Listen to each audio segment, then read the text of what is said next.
The reason out of home is so successful for alcohol brands is the mere effect basically says that out of home builds trust. The more you see something with great levels of consistency, with great breadth and reach, the more you actually trust it. And that's why classic brands like Coca-Cola, like Outsurance, etc., who have been so consistent in that approach, are very trusted brands. So out of home, I think, is very unique in that trust building capability.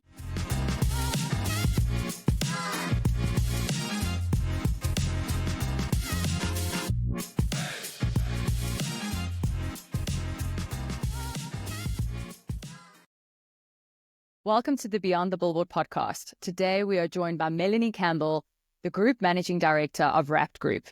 Melanie has held a number of senior roles across her career and across the industry, from Managing Director of Mortimer Harvey to Marketing Director of Edward Snell & Co., as well as owner and founder of a number of businesses throughout her career. Melanie, thank you so much for joining us on Beyond the Billboard podcast. We're so happy to have you with us. Thank you. So great to be here as well. Could you share a bit with ourselves and our listeners about Rapt Group, just so that we can unpack that a little bit?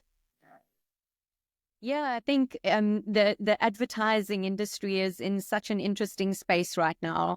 And we felt that there was an opportunity to disrupt the market.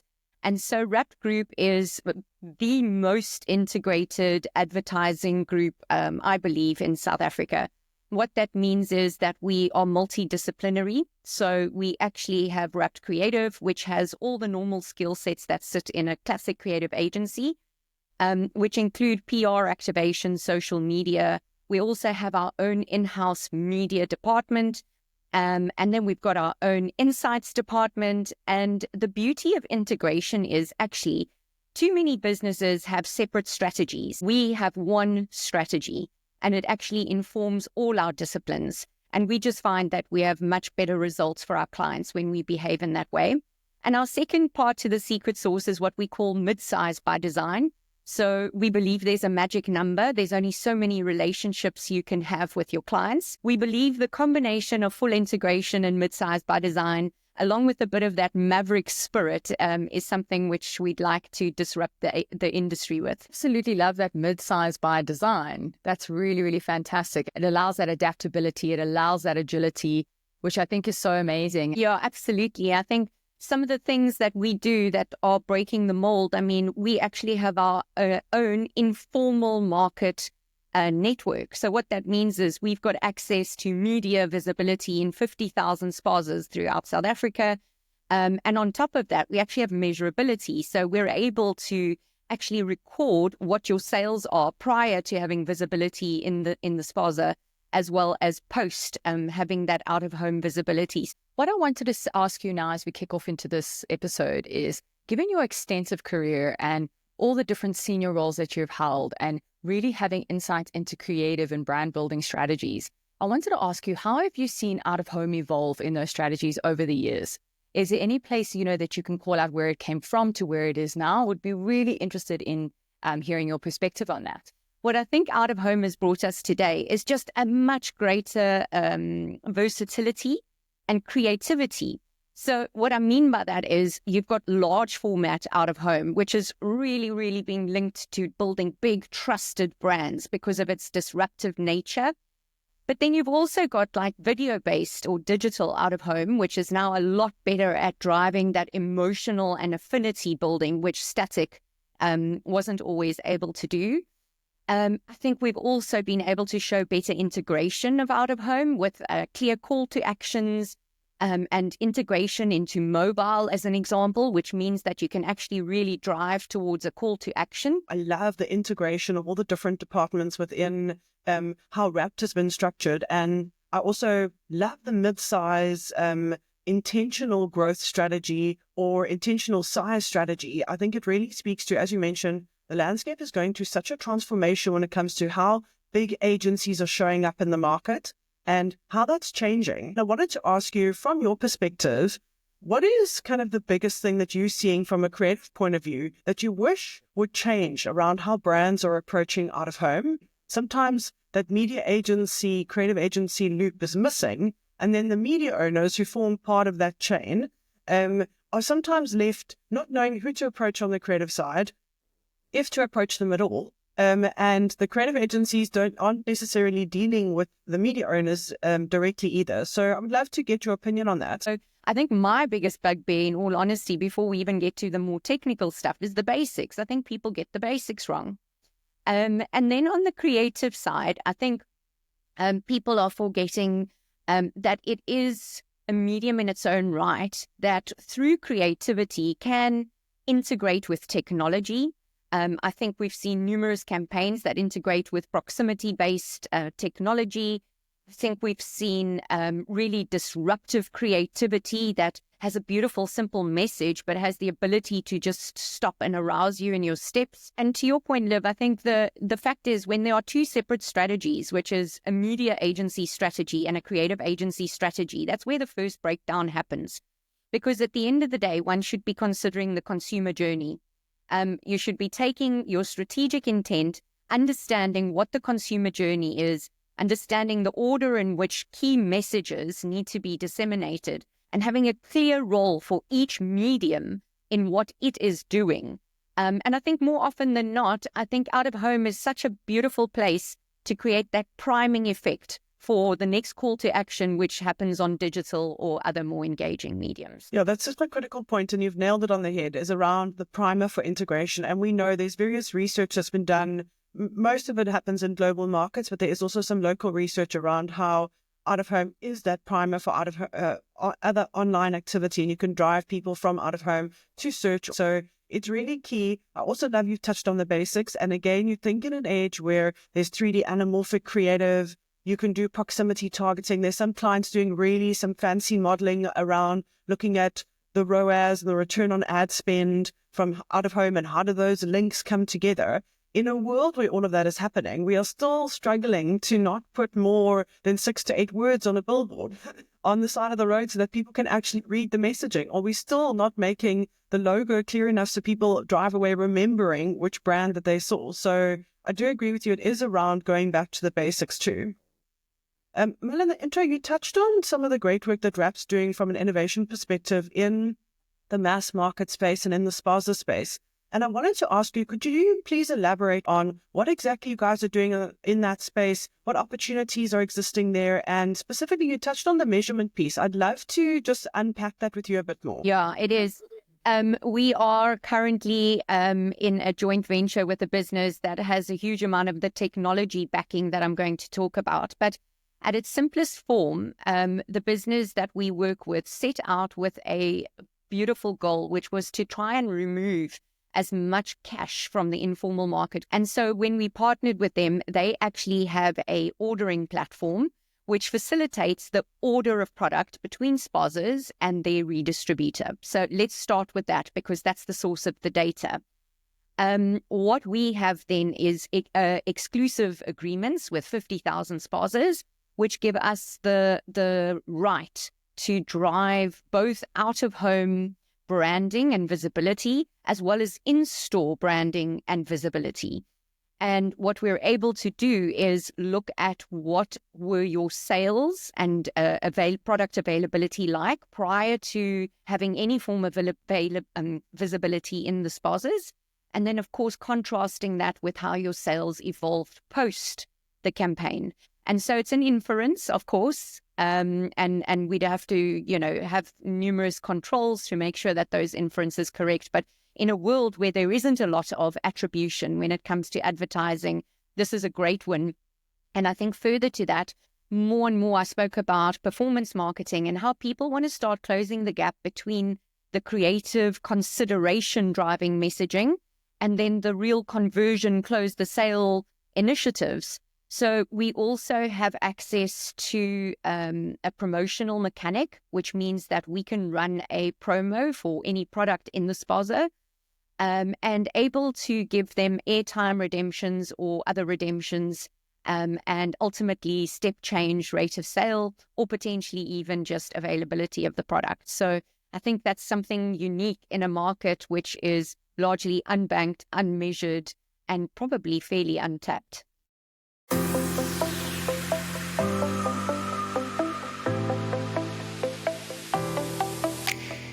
Epic Outdoor, delivering campaigns with epic results for brands across South Africa.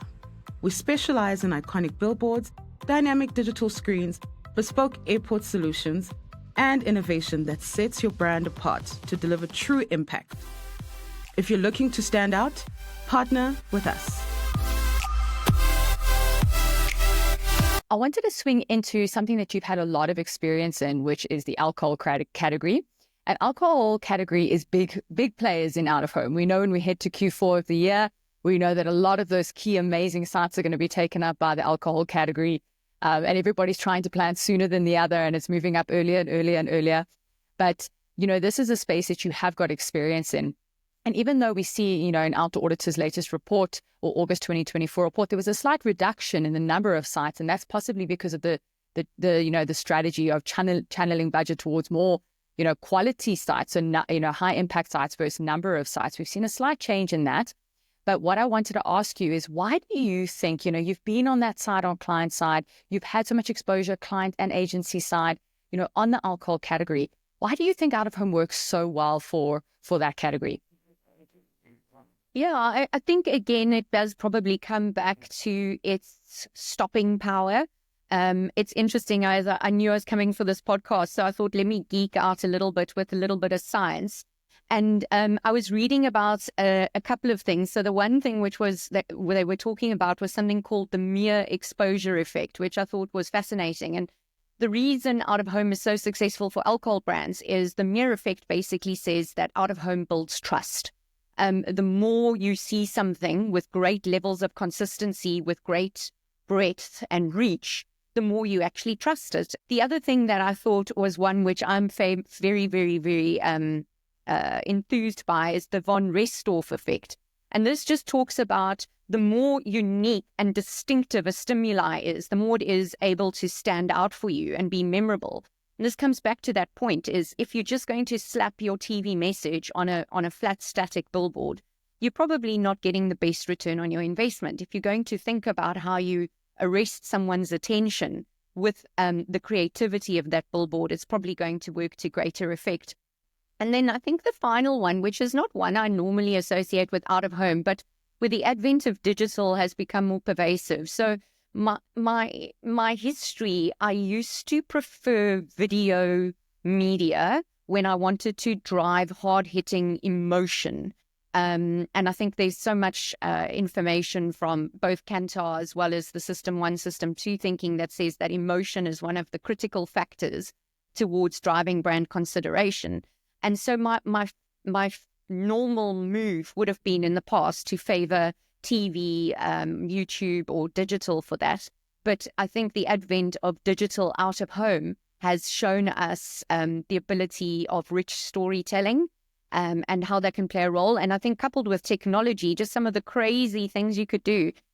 Because one of my favorite out of home campaigns has been the campaigns Mini has done over the years, where they've actually used just great storytelling and affinity with their Mini drivers and in driving disruption in the market.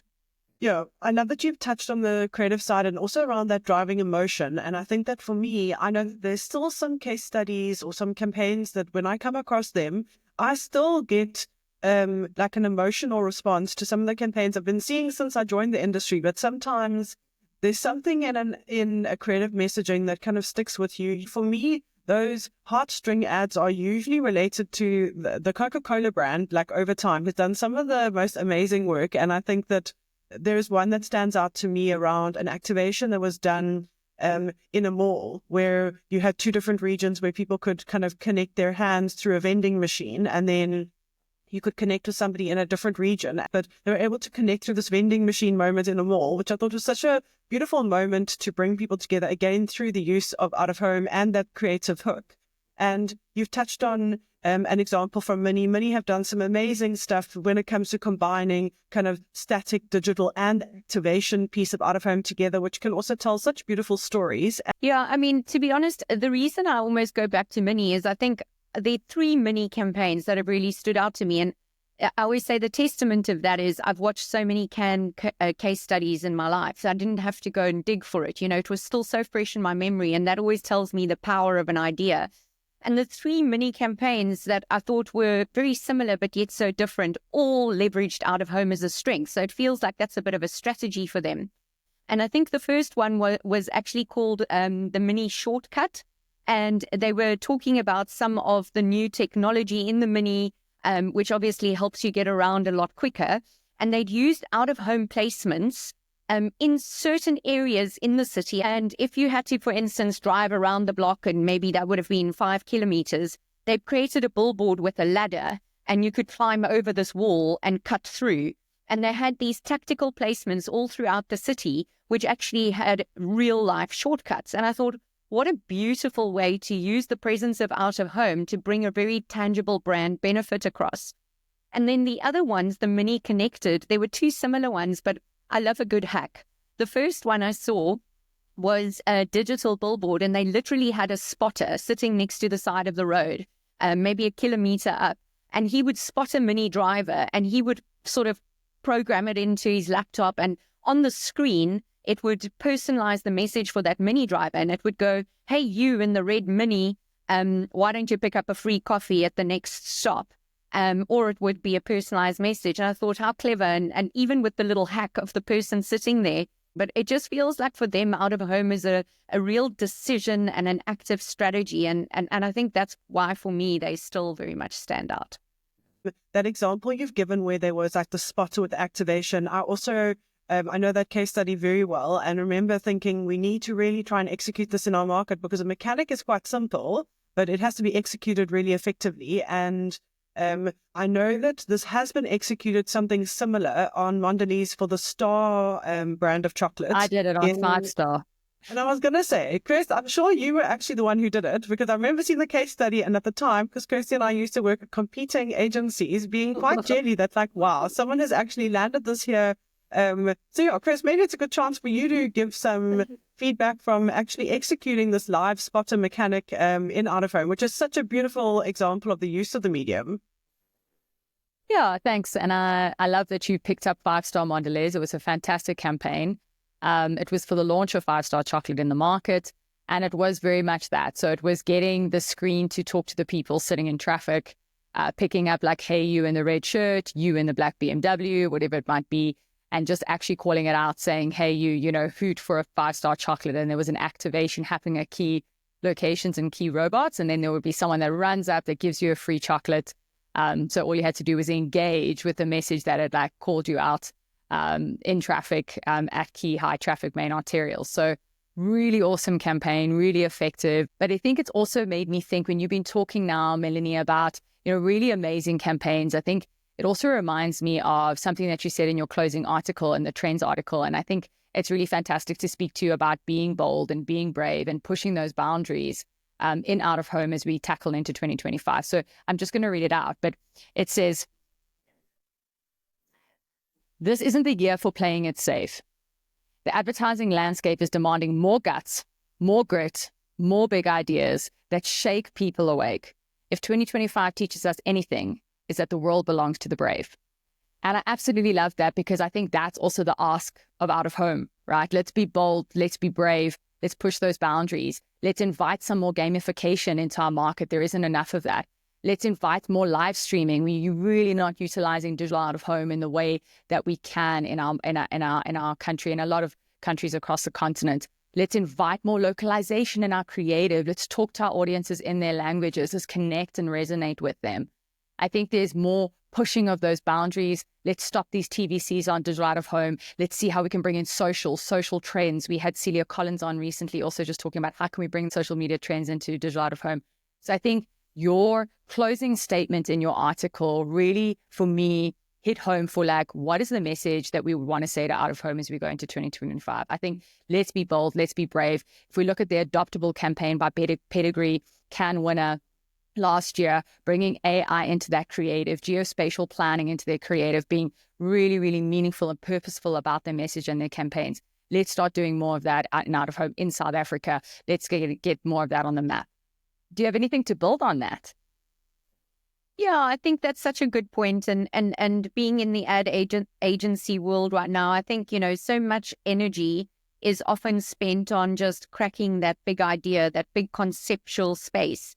And it's almost when I watch a lot of other advertising work, it's as if they run out of steam by the time it gets to the executional component. It's like the energy or the creativity is somewhat exhausted, or just maybe just not as much craft and finesse is applied to the executional considerations. And so my ask to that is don't stop at that conceptual big idea, drive it through and consider at every single touch point how you can be more meaningful, both to the audience as well as to the channel that you're in, how you can be more distinctive, because at the end of the day, you're not just competing with your category, you're competing with every other out-of-home billboard that's in the next kilometer radius.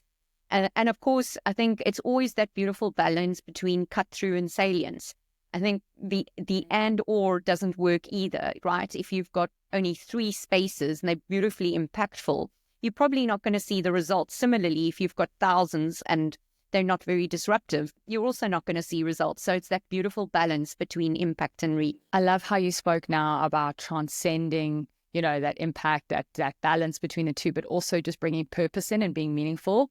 For me, I think there's so much more around meaningfulness and purposefulness in out-of-home, particularly around understanding that all spend that goes into out-of-home supports the country, supports its communities. And I think let's also remember that out-of-home, spending in out-of-home supports the schools, supports the properties, the landlords. It goes back in, it creates jobs. But also there's out-of-home such as wall murals that support actual communities, that provide Wi-Fi. I think let's remember how purposeful out-of-home is as a medium, but also how can we be a lot more purposeful in our campaigns and kind of bring those two together. I'd specifically like to shape our closing question to you around you as a female in business and in the marketing and media and advertising world. You've worked at some of the most amazing brands in the country. And I wanted to ask if you have any advice or suggestions for any aspiring females in the media and marketing industry who are looking to reach the level where you are in your career and serve on management teams and serving those type of roles. So yeah, I wonder if you have any advice to leave with us for that. Yeah, I think there are 4 things that always sort of stick out for me. The one thing is there's still always going to be a little bit of competence bias. Are women as good as men, et cetera, et cetera. I try not to even get to the point where that's questionable. And for me, point 1 is own your expertise. Use every single opportunity you have to not even get someone to the point where they're asking that kind of question, because you're on top of your game, your strategy, you're on top of what the trends are. And I think that just makes it unquestionable. I think the second thing I believe in is very much playing offense and not defense. And that's not sitting back and waiting for someone else to drive the narrative, but you taking the narrative to the people based on what you think that might be. The third one, I think I wouldn't be where I am today without my people. I'd love to say it was built with intent. It wasn't necessarily, but my guidance would be build your circle. I don't think I've built a circle with intent, but I happen to be in a blessed space to have a circle where when you treat people well, where you treat people with respect throughout your career, invariably you end up with a circle. They become your biggest champions. They become your mentors. They become the people who continue to push you. I always say iron sharpens iron. So that's definitely one of my most important ones. And then I think the final one, I wouldn't be sitting here with Rapt Creative if I wasn't a bit of a maverick of myself. And I believe in redefining leadership on your own terms. I think get clear about what is your narrative. For the longest time before empathy was anything ever spoken about in the industry, I always said I felt that there was an opportunity for a different kind of leadership, one that didn't involve command and control. And I think people always saw it as soft or overly feminine or whatever else. But I found that there's a style of leadership which is very rich in empathy, rich in collaboration, which I believe drives better results. So it doesn't have to be your narrative, but I think I'll end off by saying know what your narrative is and drive that forward with gusto. Thank you so much for joining us today. I really have loved our discussion, and thank you so much for sharing your insights with us. You've definitely given us a lot to think about, and thank you so much for being one of our guests. Thank you, guys. What an enjoyable opportunity, and it's so great to see both of you thriving with one of the most impressive platforms, and I'm so grateful to have had an opportunity to chat to you. Thank you so much. Thanks for joining us today to go beyond the billboard. Subscribe to our podcast to ensure you don't miss out on our exciting content. Join us again to go beyond the billboard. 1, 2